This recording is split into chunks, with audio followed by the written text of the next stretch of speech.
क्या तुमने उस शख्स को देखा जो मना करता है, यानी एक बंदे को जब वो नमाज पढ़ने लगता है?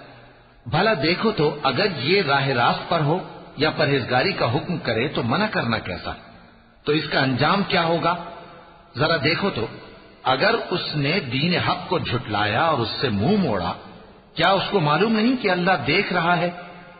देखो, अगर वो बाज ना आएगा तो हम उसकी पेशानी के बाल पकड़कर घसीटेंगे, यानी उस झूठे खताकार की पेशानी के बाल, तो वो अपने यारान मजलिस को बुला ले, हम भी दोज़ख के फरिश्तों को बुलाएंगे।